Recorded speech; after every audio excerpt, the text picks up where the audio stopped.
4 కాణాలు damage అయినాయి. మీకు ఇంతకుముందు కూడా దాదాపు 2019లో కూడా ఒక బోటు బహుశా 63వ కానా అనుకుంటా, బహుశా 63వ కానా దగ్గర ఒక బోటు ఇదే విధంగా చిక్కుబడిపోయింది. ఈస్ట్ గోదావరి నుంచి సమ్ ఎక్స్పర్ట్ గతంలో గోదావరిలో తిరగబడిపోయి నీళ్ళలో ఉండిపోయిన బోట్ను బయటికి తీసిన వ్యక్తి అతన్ని తీసుకొచ్చి ఆ బోట్ని అయితే బయటికి లాగలిగారు. దాదాపు నెల సమయం పట్టింది. ఆ మధ్య పులిచింతల గేటు కొట్టుకుపోయింది. అంతకుముందు గుండ్లకమ్మ ప్రాజెక్టుకు సంబంధించి ప్రకాశం జిల్లాలో ఆ ప్రాజెక్ట్ గేటు కూడా కొట్టుకుపోయింది అంబటి రాంబాబు ఇరిగేషన్ మినిస్టర్గా ఉండగా. పులిచింతల గేటు కూడా అంబటి రాంబాబు ఇరిగేషన్ మినిస్టర్గా ఉన్నప్పుడే అనుకుంటా కొట్టుకుపోయింది ఇది కూడా. నెక్స్ట్ రీసెంట్గా మనం చూసాము తుంగభద్ర డ్యాముకు సంబంధించిన ఒక గేటు కొట్టుకుపోతే సమ్ కన్నయ్య నాయుడు అనే ఇంజనీర్ ఇరిగేషన్ ఎక్స్పర్ట్ని తీసుకెళ్తే ఆయన కొద్ది రోజుల్లోనే దాదాపు గంటల వ్యవధిలో యుద్ధ ప్రాతిపదికన గేట్ నిర్మించి కొత్త గేట్ని నిర్మించారు. మీరు ఇరిగేషన్ ఇంజనీర్లతో ఎవరితోనో మాట్లాడారా? ఇప్పుడు ఈ చిక్కుబడిపోయిన గేట్ల వల్ల ప్రకాశం బ్యారేజీ పరిస్థితి ఏంటి? యాజ్ ఆఫ్ నౌ ఈ ఫ్లడ్లో కూడా ఆ బోట్లను పక్కకు తొలగించి గేట్లు రిపేర్ చేసి ఇప్పుడు ఆ విరిగిపడిపోయిన ధ్వంసం అయిపోయిన దిమ్మెని పునర్నిర్మించి గేట్లను పెట్టగలిగే పరిస్థితులు ఉంటాయా? ఎస్, మీరు అన్నట్లు మనం 2-3 ఇంజనీర్లతో మాట్లాడాం పూర్తిగా. అంటే గేటు ఇంజనీరింగ్ వేరే ఉంటుంది, స్ట్రక్చర్ ఇంజనీరింగ్ వేరే ఉంటుంది. ఈ 2 ఇంజనీరింగ్లతో మాట్లాడిన తర్వాత అతిపెద్ద ప్రమాదం అనేది ఇదేదో మనం రేటింగ్స్ కోసం లేకపోతే ప్రజలను భయపెట్టడం కోసం చెప్తున్న మాటలు కాదు. ప్రకాశం బ్యారేజీ వెరీ డేంజర్లో ఉంది. వాళ్ళు చెప్తున్న మాటల ప్రకారం నిజంగానే మీరు ఇంతకుముందు మాట్లాడినట్టు ఆ కనకదుర్గమ్మో లేకపోతే కృష్ణమ్మో కాపాడాల్సిన పరిస్థితులు అయితే మనకి ఖచ్చితంగా కనిపిస్తున్నాయి. ఎందుకంటే ఇప్పుడు ఉండేది దాదాపు 70 గేట్లో ఏదైతే ఇక్కడ మనకి గేట్ లిఫ్టింగ్ ఏదైతే బీమ్ ఉందో ఈ బీమ్ అనేది అత్యంత కీలకమైంది. ఇప్పుడు ఒక బీమ్ విరిగిపోవడం వల్ల వాళ్ళు చెప్తున్నది మనకి అంటే ఇది గేట్ అనుకుంటే మనకి ఇది వెయిట్ అనుకుంటే ఈ వెయిట్ కిందకు వస్తున్న టైంలో గేట్ పైకి వెళ్తుంది. ఈ బీమ్ విరిగిపోవడంతో ఇది ఈ సపోర్టింగ్ లేకపోవడం వల్ల ఒక పులిలాగా మొత్తం గేట్ వచ్చి కొలాప్స్ అయిపోయి ఉంటుంది. అంటే దాదాపుగా ఆ కెపాసిటీ బ్యారేజ్ కెపాసిటీ 7 లక్షల క్యూసెక్లకు మాత్రమే డిజైన్ చేసింది. అంటే ఒక 3 టీఎంసీల నీరుండే ఈ కృష్ణానదిలోన ఇక ప్రకాశం దగ్గర 7 లక్షల క్యూసెక్కులు మాత్రమే రిలీజ్ అయ్యేది. కానీ ఇప్పుడు 11,40,000 పైగా క్యూసెక్కులు నీరు రిలీజ్ అవుతుందంటే ఈ 70 గేట్ల నుంచి కూడా పూర్తి స్థాయిలో వెళ్లాల్సిన అవసరం ఉంది. కానీ అలా కాకుండా ఈ 2 దాదాపు 66 నుంచి 70 వరకు ఉండే ఏదైతే ఒక కాణాలు ఉన్నాయో గేట్లు ఉన్నాయో ఇవి ఇలా కొలాప్స్ అయిపోతాయి. అంటే 69 పూర్తిగా కొలాప్స్ అయిపోయిన పరిస్థితి కనిపిస్తుంది.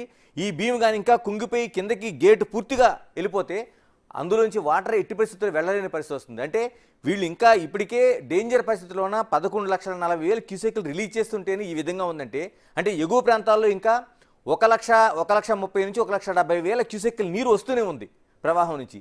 అంటే ఇదే కానీ పరిస్థితి 66, 67, 68, 69, 70 వరకు ఇదే పరిస్థితి కొనసాగితే ఈ బ్యారేజీ ఏమవుతుంది? దాదాపు 67 సంవత్సరాలు ఉన్నది. అంటే 1957లో పూర్తయిన ఏదైతే ఈ బ్యారేజ్ ఉందో అప్పటికే గతంలోనే మనకి 1952లోనే ఇలాగ ఆనకట్ట కాటన్ దొర కట్టిన ఆనకట్ట కొట్టుకుపోయింది పూర్తిగా. అంటే 1800 చిల్లరలో కట్టిన ఏదైతే ఆనకట్ట ఉందో ఆనకట్ట 1952లోన కొట్టుకుపోయింది. కొట్టుకుపోతేనే ప్రకాశం బ్యారేజ్ని 57లో దాదాపు 4 ఏళ్ల పాటు 54 నుంచి 57 వరకు చేశారు. కానీ ఇప్పుడు ఈ పరిస్థితి చూస్తుంటే వాళ్ళే ఆందోళన వ్యక్తం చేస్తున్నారు. కనీసం మీరు మాట్లాడండి, కనీసం ఫోన్ మాట్లాడమన్నా సరే ఆ ఇంజనీర్లు భయపడుతున్నారు. ఎందుకంటే ఏ క్షణాన ఏం జరుగుతుందో మనం ఏం మాట్లాడినా ప్రజలను భయాందోళన కలిగించినట్టు ఉంటుంది. వాళ్ళకి భరోసా ఇస్తే ఏదైనా ప్రమాదం జరిగితే నువ్వు ఎందుకు కాషన్ చేయలేకపోయిన ఒక ఆలోచన అయితే వస్తుంది. కాబట్టి అంత డేంజర్ సిచ్యువేషన్లో మనకి ప్రకాశం బ్యారేజ్ కనిపిస్తుంది. అంటే ఇది కేవలం మనం మాట్లాడుకోవడం కోసమో లేకపోతే మనం ఏదో అక్కడ ఉండే పరిస్థితిని విశ్లేషణ చేయడం కోసమో కాదు. ఒక ఇంజనీర్లు అటోళ్ళు అంటే గేట్ ఇంజనీర్లు కావచ్చు లేకపోతే మిగతా స్ట్రక్చర్ ఇంజనీర్లు కావచ్చు వీళ్ళు భయపడే పరిస్థితులు ఉన్నాయి. దీనికి రాత్రి నుంచి కూడా మనం ఏదైతే కన్నయ్య నాయుడు పేరు మనం ప్రస్తావించాం తుంగభద్రలో ఉన్న రాత్రి 12 గంటల నుంచి కూడా చంద్రబాబు నాయుడు 3 సార్లు ఆయనకి ఫోన్లు చేశారని ఆయన స్వయంగా చెప్పారు. ఎందుకంటే రాత్రి నుంచి చంద్రబాబు నాయుడు సీఎంగా ఆయన అక్కడ ఆ గేట్ల పరిస్థితిని ఒకవైపు ప్రజలకు ఏదైతే ఉందో ఆ పరిస్థితిని సమీక్షిస్తున్నారు, ఎవరైతే ఇంజనీర్లు ఉన్నారో వాళ్ళని కూడా సమీక్షిస్తున్నారు ఏం జరగబోతుంది అనేది. గేట్లు పర్యవేక్షణ కన్నయ్య నాయుడు గారికి 3 సార్లు సీఎం చంద్రబాబు నాయుడు ఫోన్ చేశారు. ఏంటి అక్కడ పరిస్థితి, నిజంగా ఆ గేటు ఆ భీమిది ఇలా జరిగిన తర్వాత ఎలాంటి పరిస్థితుల్లో దాన్ని తీయాల్సిన అవసరం ఉంటుంది, తీయడానికి అవకాశం ఉందా లేదా అంటే ఆయన ఇప్పుడు వరద తగ్గే వరకు ఆయన విశిష్టమైన అనుభవం ఉన్న ఒక గేటు లిఫ్టింగ్ ఇంజనీర్ అయినా ఆయన ఏమీ చేయలేమనేది చంద్రబాబు నాయుడుకి చెప్పిన పరిస్థితి. అందుకని ఆయన చెప్పింది ఏంటంటే ప్రధానంగా ఒక 2 మార్గాలు చెప్పారు ప్రజలకి ఇది కాకుండా ఉండాలంటే. అంటే ఎంత డేంజర్ సిచ్యువేషన్ ఆయన మాట్లాడారంటే బ్యారేజ్కి ఏ క్షణంలో ఏదైనా జరిగే అవకాశం ఉంటే దానికి ప్రత్యామ్నాయంగా మనం ఏం చర్యలు తీసుకోవాలని దానిపైన మాట్లాడుకోవాలనేది ఆ ఇంజనీర్ చెప్పిన మాటలు. అంటే ప్రధానంగా ఇప్పుడు డ్రైన్స్ ఏవైతే కృష్ణానది ఎగువ ప్రాంతంలో ఉండే డ్రైన్లు అంటే మురుగునీరు ఏదైతే ఉంటుందో ఆ మురుగునీరుకు సంబంధించిన డ్రైన్లన్నీ పూర్తిగా క్లోజ్ చేయాలని చెప్పారు. ఎందుకంటే ఇప్పటికే ఇన్ని క్యూసెక్ల నీరు ప్రవహిస్తుంటే ఆ డ్రైన్లు గుండా ప్రజలు ఉండే జనావాసాల మీదకి నీళ్లు రివర్స్లో వెళ్తాయి కాబట్టి వాటిని ప్రధానంగా క్లోజ్ చేయాలనేది ఆయన చేసిన సూచన. అంటే వెళ్తే బ్యారేజీ నుంచి వెళ్ళాలి, బ్యారేజీకి ఏ ప్రమాదం ఉన్నా ఏం జరిగినా బ్యారేజీ మీదకి వెళ్ళాలనేది ఆయన చెప్పిన మాటలు. ఇప్పటికీ 3 సార్లు ఆయన మాట్లాడిన దాంట్లో ఈ పడవలు ఏదైతే ఆయన చెప్తున్నది దాదాపుగా 11,40,000 క్యూసెక్కుల నీరు ప్రవాహం అంటే ఇంతకుముందు ఒక పెద్ద ఆయన చాలా నాటు మాటలా చెప్పాడు, ఒక గడ్డి బొరక వేస్తే కనిపించకుండా వెళ్ళిపోతుంది. అంత వేగంతో ఇంత బరువైన పడవలు వచ్చి ఢీకొంటే పూర్తిగా ఆ ఏదైతే weight lifting gate lifting beam ఏదైతే ఉందో అది పూర్తిగా విరిగిపోయింది. ఇంకా ఎగువ ప్రాంతం నుంచి ఆ ఫోర్స్ కానీ పెరిగితే మీరు అన్నట్లు ఆ గేట్లకి 66, 67, 68, 69 కానీ ఆ నీటికి కానీ అడ్డుపడితే నిజంగా ఊహించలేని విపత్తునే మనం అనుకోవాలి. అలా జరగకూడదని మనం కోరుకోవాలి. కానీ అలా జరుగుతున్న పరిస్థితులు అయితే మన కళ్ళ ముందు కనిపిస్తున్నాయి. ఇప్పుడు మనం చూసాం, బేసిక్గా మనం ఫస్ట్ విజువల్ చూపించినప్పుడు 69వ కానా గురించి మన కొలీగ్ శివ ఎక్స్ప్లెయిన్ చేస్తున్నప్పుడు పక్కన 3 బోట్లు 4 బోట్లు ఉన్నాయి. ఎదుగట్లా ఏదో ఎవరో తీసుకొచ్చి కావాలని అక్కడ పార్క్ చేసినట్టు ఆ విధంగా లైన్లో ఆర్డర్లో ఉన్నాయి. అలా ఉంటే పెద్ద ఇబ్బంది ఉండేది కాదు. ఒక పిల్లర్ని సపోర్ట్ చేసుకుని పిల్లర్కి అడ్డంగా ఆ విధంగా వరుసనే నిలబడి ఉన్నాయి. కానీ మనం చూస్తూ ఉండగానే వరద ప్రవాహం పెరగటం, ఒక్కొక్క బోటు ఆ వరద ప్రవాహానికి అలజడికి గురయ్యి ఒకటేమో 68వ గేట్ దగ్గరికి, ఒకటి 67వ గేట్ దగ్గరికి, ఒకటేమో 66, 65 గేట్ల మధ్యలోకి వెళ్ళిపోయినాయి. మనం చూస్తూ ఉండగానే ఇప్పుడు ఇలా లేవు. ఇది స్టార్టింగ్ విజువల్. స్టార్టింగ్ 69వ గేట్ దగ్గరికి మన వాళ్ళు వెళ్ళి షూట్ చేసినప్పుడు ఆ విధంగా 1, 2, 3 అనుకుంటా బహుశా అవన్నీ పెద్ద బోట్లలో ఉన్నాయి. 3 ఇసుక బోట్లు. అది కాసేపటికి చల్లా చెదిరైపోయి పక్కనున్న 68వ గేట్ ఒకటి, 67వ గేట్ ఒకటి, 66, 65 గేట్ల మధ్యలోకి ఇంకొకటి మొత్తం వెళ్ళిపోయాయి. వీటన్నిటినీ తీయటం అనేది అసాధ్యం. ఇప్పుడు అత్యంత ప్రమాదకరమైన పరిస్థితి ఈ 69వ గేట్. మీరు అన్నట్టుగా ఏకంగా ప్రకాశం బ్యారేజీ ఎన్నో వరదలను చూసింది. ఇదే విధంగా 10 లక్షల క్యూసెక్కుల వరద నీరు వచ్చిన పరిస్థితి కూడా చూసింది 2009లో. 2009లో కూడా ప్రకాశం బ్యారేజీకి ఇంత పెద్ద వరద ప్రవాహం వచ్చింది. కానీ ఆ సమయంలో కూడా ప్రకాశం బ్యారేజీ దగ్గర బోట్లు కొట్టుకొచ్చి ఉంటాయి. కానీ ఈ విధంగా ప్రకాశం బ్యారేజీ ధ్వంసం అవటం అనేది లేదు. మా కొలీగ్ గణేష్ కూడా చెప్తూ ఉన్నారు, ఒక అప్రమత్తం చేసే ప్రయత్నం చేస్తున్నాం, సెన్సేషన్ కోసం కాదు. ప్రకాశం బ్యారేజీ అత్యంత ప్రమాదకరమైన పరిస్థితిలో ఉంది అనేది ఇంజనీర్లు గణేష్కి చెప్పిన మాట. మనం ట్రై చేసాం. ప్రకాశం బ్యారేజీ ప్రజెంట్ సిచ్యువేషన్ గురించి మీరేమైనా మాట్లాడగలుగుతారా అంటే మాట్లాడలేము. ఎందుకంటే ఆ ప్రమాదాన్ని చెప్పే పరిస్థితి లేదు. అంతటి ప్రమాదకరమైన పరిస్థితిలో ప్రకాశం బ్యారేజ్ ఉంది. ఒకవేళ ఏదైనా జరగకూడని దారుణం జరిగితే బెజవాడ ప్రజలంతా ఒకటి నమ్ముతూ ఉంటారు, కృష్ణమ్మ ఉగ్రరూపానికి కృష్ణమ్మ గనక ఉగ్రరూపం దాలిస్తే బ్రహ్మంగారి కాలజ్ఞానం ప్రకారం మీకు ఐడియా ఉందా? బెజవాడలో ప్రతి ఒక్కళ్ళు చెప్పుకుంటూ ఉంటారు. బ్రహ్మంగారి కాలజ్ఞానం ప్రకారం కృష్ణమ్మ ఉగ్రరూపానికి కొండ మీద ఉన్న కనకదుర్గమ్మ ముక్కు పుడకని వరద నీరు తాకుతుందంట. అంటే అతిపెద్ద జల ప్రళయం వస్తుంది అనేది బ్రహ్మంగారి కాలజ్ఞానంలో రాశారు.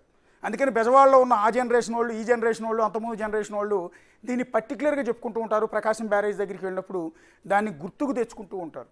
అక్కడెక్కడో కొండ మీద ఇలా మెడెత్తి చూడాలి కనకదుర్గమ్మని, కింద ప్రకాశం బ్యారేజ్ అలా ఉంటుంది. సో ఇక్కడ నుంచి అంత ఎత్తుకు నీళ్ళు వస్తాయా నిజంగా అని? సో అలా రాకపోవచ్చు, కానీ అంత వరద. కానీ ప్రకాశం బ్యారేజీకి గనక జరగకూడనేది ఏమైనా జరిగితే దిగువనున్న ప్రాంతాలన్నీ అల్లకల్లోలం అయిపోయే అత్యంత ప్రమాదకరమైన పరిస్థితి ఉంటుంది. అలాంటిది ఏమీ జరగకూడదని మనం అందరం కూడా కోరుకుందాం. దుర్గమ్మ ఆశీస్సులు ఉండాలి, కృష్ణమ్మ శాంతించాలని అయితే మనం కోరుకుందాం. ప్రస్తుతం 4 గేట్ల దగ్గర బోట్లు అయితే చిక్కుబడిపోయి ఉన్న పరిస్థితుంది. వీటిని ఎలా తొలగించాలి, ఏం చేయాలన్న దాని మీద ఎక్స్పర్ట్ కన్నయ్య నాయుడు గారితో కూడా చంద్రబాబు గారు ఇప్పటికే 3 సార్లు ఫోన్లో సంప్రదించినట్టుగా తెలుస్తుంది. ప్రస్తుతం ఇరిగేషన్ అధికారులు ప్రకాశం బ్యారేజీ మీదకి వచ్చారు. వాళ్ళందరినీ కూడా ఎప్పటికప్పుడు అక్కడున్న సిచ్యువేషన్ని సీఎం చంద్రబాబు నాయుడికి వివరిస్తూ ఉన్నారు. సో చంద్రబాబు నాయుడు సింగనగర్తో పాటు ఆ ముంపు ప్రాంతాలన్నింటినీ కూడా ప్రస్తుతం పర్యవేక్షిస్తూ ఉన్నారు. రాత్రి అంతా కూడా ఆయన ముంపు ప్రాంతాల్లోనే ఉన్నారు. మళ్ళీ ఉదయం లేవగానే కూడా ఆయన ఎక్కడెక్కడైతే వరద నీరు ఉందో అన్ని చోట్ల కూడా వెళ్ళే ప్రయత్నం చేస్తున్నారు. మరి కాసేపట్లో సీఎం చంద్రబాబు నాయుడు కూడా స్వయంగా స్వయంగా అత్యంత ప్రమాదకరమైన పరిస్థితుల్లో ఉన్న ఈ ప్రకాశం బ్యారేజ్ దగ్గరికి ఈ 69వ నంబర్ గేట్ దగ్గరికి వచ్చే అవకాశం కూడా ఉన్నట్టుగా తెలుస్తుంది. ఆయన స్వయంగా పరిశీలించిన తర్వాత ఇరిగేషన్ అధికారులు ప్రస్తుతం ఉన్న కండిషన్ ఈ డేంజరస్ పొజిషన్లో ఉందనేది ఆయనకి ఎక్స్ప్లెయిన్ చేసి తర్వాత తీసుకోవాల్సిన జాగ్రత్తలు, ఏ విధంగా ప్రజలను అలర్ట్ చేయాలి, ఏ విధంగా బోట్లు ఇప్పుడు తొలగించవచ్చా లేదా, ఏ విధమైన ధ్వంసమైపోయిన గేట్ని ఏ విధంగా పునర్నిర్మించాలన్న దాని మీద ఆయన వారికి ఆదేశాలు ఇచ్చే అవకాశం అయితే ఉంటుంది. సో ఇదంతా కూడా మనకు ఎక్స్ప్లెయిన్ చేస్తే మరొకసారి మీకు అర్థం కావటానికి చెప్తున్నాను. ఒకసారి ఆ ఫోన్ ఇవ్వండి గణేష్. ఇప్పుడు ధ్వంసమైపోయిన గేటు దీనివల్ల ఏంటి ప్రమాదం అని మీరు అనుకోవచ్చు. మీకు సింపుల్గా అర్థం కావటానికి చెప్తున్నాను. ప్రకాశం బ్యారేజీ నీళ్లు బయటికి వెళ్లకుండా ఆ అడ్డుకట్ట వేయటానికి గేట్లను ఐరన్తో నిర్మిస్తారు. గేట్లని ఏ డ్యామ్కైనా ఐరన్తోనే నిర్మిస్తారు. దానికి సపోర్ట్గా దానికి బ్యాలెన్సింగ్ కోసం ఎంత దింపాలి, ఎంత గేట్ను పైకి లేపాలన్న దాని మీద దానికి బ్యాలెన్సింగ్గా ఇంజనీరింగ్ అధికారులు బ్యాలెన్సింగ్ వెయిట్ని సిమెంట్తో నిర్మిస్తారు. నిర్మించి ఈ చైన్ని దానికి వేలాడదీస్తారు. బ్యాలెన్సింగ్ వెయిట్ పైకి లేచే కొద్దీ గేట్ కిందికి వెళ్తుంది, బ్యాలెన్సింగ్ వెయిట్ కిందికి వెళ్ళే కొద్దీ గేట్ పైకి లేస్తుంది. ఫర్ ఎగ్జాంపుల్ ఈ రకమైన నిర్మాణం చేస్తుంటారు. ఈ వెనక కనిపిస్తున్నది బ్యాలెన్సింగ్ వెయిట్ అనుకుందాం, ఇది ఐరన్ గేట్ అనుకుందాం. మీరు ఇక్కడ ఒకసారి దృశ్యాల్లో చూస్తే ఇది ఐరన్ గేట్ కింద ఫోను, ఈ పైన కనిపించేది బ్యాలెన్సింగ్ వెయిట్ అది. సో మీకు అర్థం కావటానికి మాకు తెలిసినట్టుగా, మేము ఇంజనీర్లం కాదు, మీకు అర్థం కావటానికి మీకు ఎక్స్ప్లెయిన్ చేసే ప్రయత్నం ఇక్కడ చేస్తూ ఉన్నాము. ఈ కింద ఉన్నది ప్రకాశం బ్యారేజ్ ఐరన్ గేట్ అనుకుంటే ఈ పైన ఉన్నది ఇప్పుడు బ్యాలెన్సింగ్ వెయిట్. ఈ బ్యాలెన్సింగ్ వెయిట్కి ఇందాక మన కొలీగ్ శివ చూపించారు, ఐరన్ చైన్లు వేలాడదీసి ఉంటాయి. ఈ గేట్కి ఐరన్ గేట్కి కూడా సింగిల్ చైన్ ఉంటుంది, ఈ బ్యాలెన్సింగ్ వెయిట్కి డబుల్ చైన్ ఉంటుంది. ఫర్ ఎగ్జాంపుల్ ఇలా నిర్మిస్తారు. దాదాపు ఇందాక మనకు చూపించాడు 4 అడుగుల వెడల్పుతో ఆ బ్యాలెన్సింగ్ వెయిట్ సిమెంట్ దిమ్మని నిర్మించారు. ఐరన్ గేట్ కూడా అంతే స్థాయిలో అంతకన్నా పెద్దగా ఉంటుంది. ఇప్పుడు ఈ పై చైన్ అంటే బ్యాలెన్సింగ్ వెయిట్ ఈ పైన ఉన్నదాన్ని పైకి లాగినప్పుడు ఐరన్ గేటు కిందికి ఇలా దిగుతుంది, ఈ మాదిరిగా కిందికి దిగుతుంది.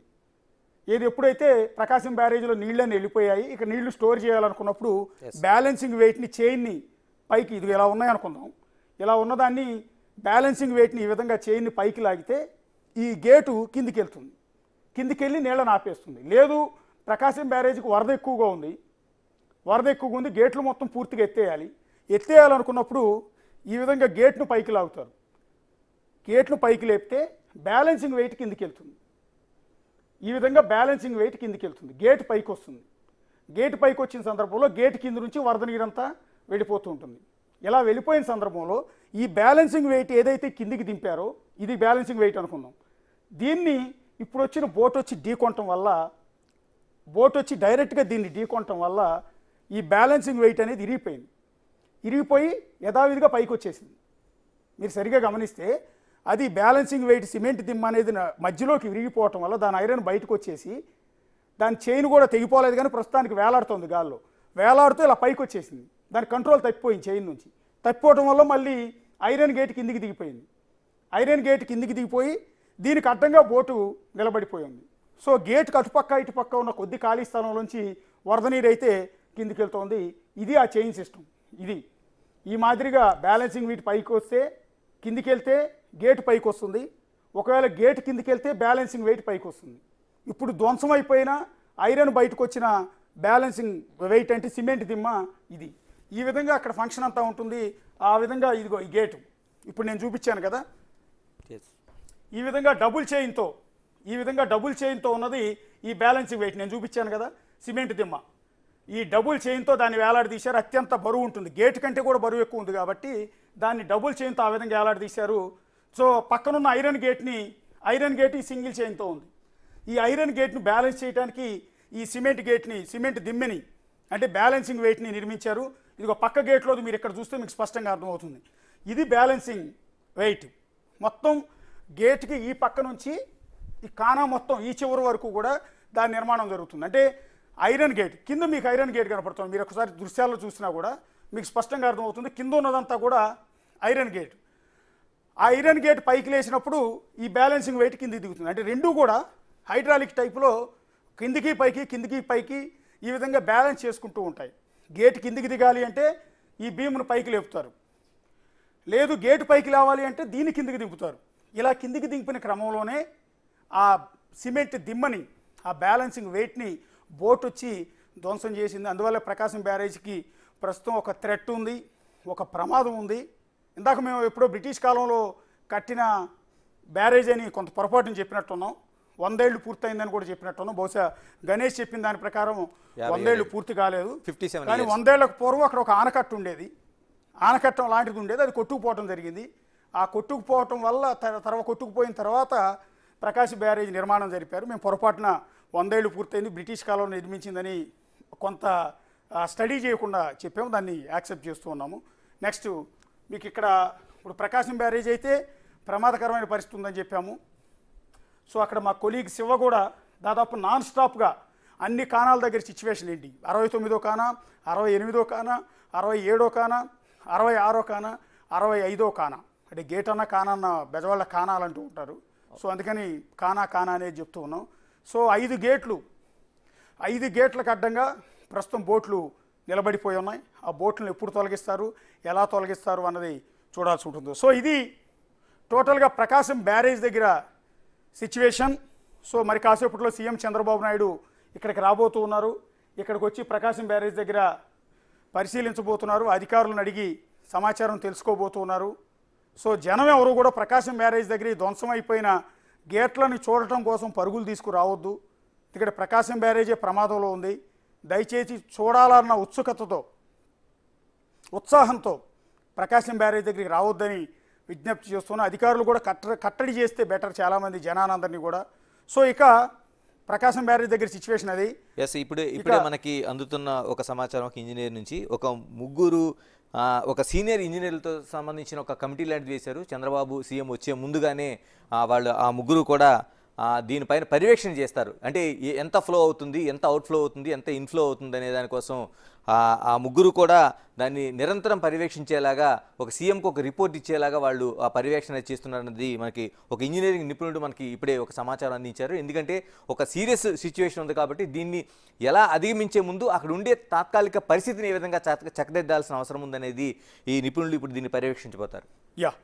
అది నిపుణుల బృందం మరి కాసేపట్లో రాబోతుంది. వచ్చిన తర్వాత ప్రకాశం బ్యారేజ్ దగ్గర సిచ్యువేషన్ ఏంటి అనేది మినిట్ టు మినిట్ అప్డేట్స్ అన్నీ కూడా మీకు ఎప్పటికప్పుడు మేము అందించబోతున్నాం. ఇక్కడ నుంచి గణేష్, నేను అక్కడ ప్రకాశం బ్యారేజ్ మీద నుంచి మా కొలీగ్ శివ ఎప్పటికప్పుడు మినిట్ టు మినిట్ అప్డేట్స్ అన్నీ కూడా మీకు ఇవ్వబోతున్నారు. మరి కాసేపట్లో చంద్రబాబు రాబోతున్నారు.